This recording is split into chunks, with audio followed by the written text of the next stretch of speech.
বন্ধুরা, আজকে আপনাদের সঙ্গে একটা রেসিপি শেয়ার করব। তো এটা হচ্ছে একটা খারকোল পাতা, এটাকে অনেকে ঘ্যাটকোল পাতাও করে থাকে।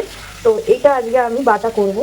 তো এটা অসম্ভব সুন্দর খেতে লাগে, শুকনো ভাতের সঙ্গে গরম ভাত হতে হবে, আর সঙ্গে নিতে হবে ঘ্যাটকোল পাতা বাটা।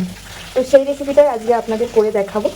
তো হ্যালো বন্ধুরা, সবাই কেমন আছো? আশা করি সবাই খুব ভালো আছো। ইয়াংটার ব্লগিং চ্যানেলে সবাইকে আবার একবার ওয়েলকাম।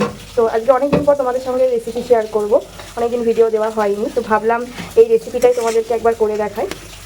তো তোমরা একবার বাড়িতে ট্রাই করে দেখো আমি যেভাবে করব।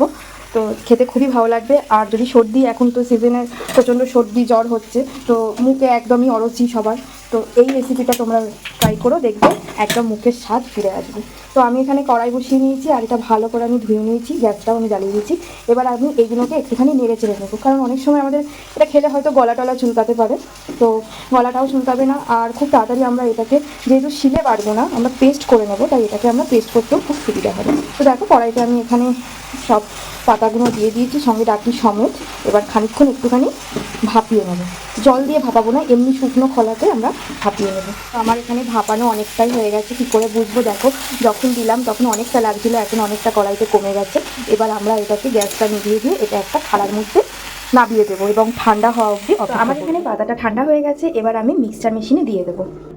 দেখো, আমি এখানে মিক্সচারে পাতাটা দিয়ে দিয়েছি। এবার দিয়ে দেবো লঙ্কা।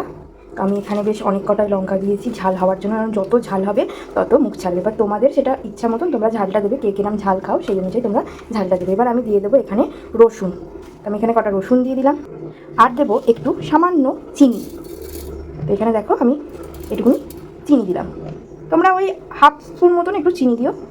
আর দেবো সর্ষে, তো আমি এখানে এতগুলো সর্ষে নিয়েছি, সর্ষেটাও আমি এখানে দিয়ে দেবো। এবার দেবো আমি স্বাদ মতন নুন। তো নুনটা তোমরা তোমাদের স্বাদ মতন দেবে। আমি এখানে এতটা নুন দিলাম, যদি নুন লাগে তাহলে আবার আমি পরে যখন কড়াইতে নাড়বো তখন আমি অ্যাড করে দেবো নুনটা।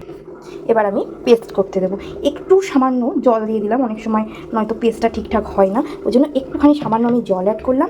এবার আমি পেস্টটা করব। তো পেস্টটা আমি করে নিই, পেস্টটা করা হয়ে গেছে, ঠিক এইরকম হয়েছে পেস্টটা। এবার এটা আমি কড়াইতে বেশি করে সর্ষের তেল দিয়ে তারপরে কড়াইতে আমি নেড়ে নেব। কড়াই বসিয়ে নিয়েছি, কড়াইটা আমার গরম হয়ে এসছে। এবার আমি কড়াইতে দিয়ে দেবো সর্ষের তেল। এই রান্নাটা না সর্ষের গরম হয়ে গেছে। এবার আমি কড়াইতে একটু হলুদ দিয়ে দেবো তেলের মধ্যে, তারপরে আমি দিয়ে দেবো পেস্টটা। তো এখানে আমি পেস্টটা করে রেখেছিলাম, সেই পেস্টটা তেলের মধ্যে দিয়ে দিলাম। দিয়ে দেওয়ার পর এবার নাড়তে থাকবো আমি, ততক্ষণ অবধি নাড়তে থাকবো যতক্ষণ না আমার পুরো শুকনো শুকনো ভাব চলে আসবে, একদম ড্রাই ড্রাই ভাব চলে আসবে, তখন আমি জানবো আমার রান্নাটা কমপ্লিট। একদম কড়ার সঙ্গে দেখবে লেগে আসছে, তখন জানবো আমার রান্নাটা কমপ্লিট। এখন ভালো করে নাড়তে থাকবো। আর অলরেডি অনেকটাই হয়ে এসেছে, আর একটুখানি 5 মিনিট মতন কড়াইতে নাড়লেই আমার এই রান্নাটা কমপ্লিট। আমার রান্নাটা হয়ে গেছে একদম।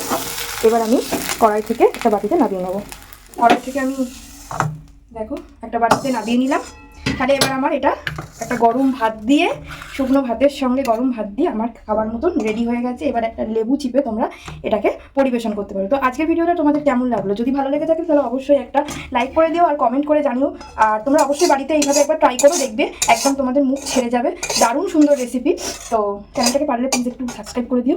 তো সবাই খুব ভালো থেকো, সুস্থ থেকো, সাবধানে থেকো। আসবো পরবর্তী একটা ভিডিও নিয়ে, ততক্ষণ অবধি টাটা।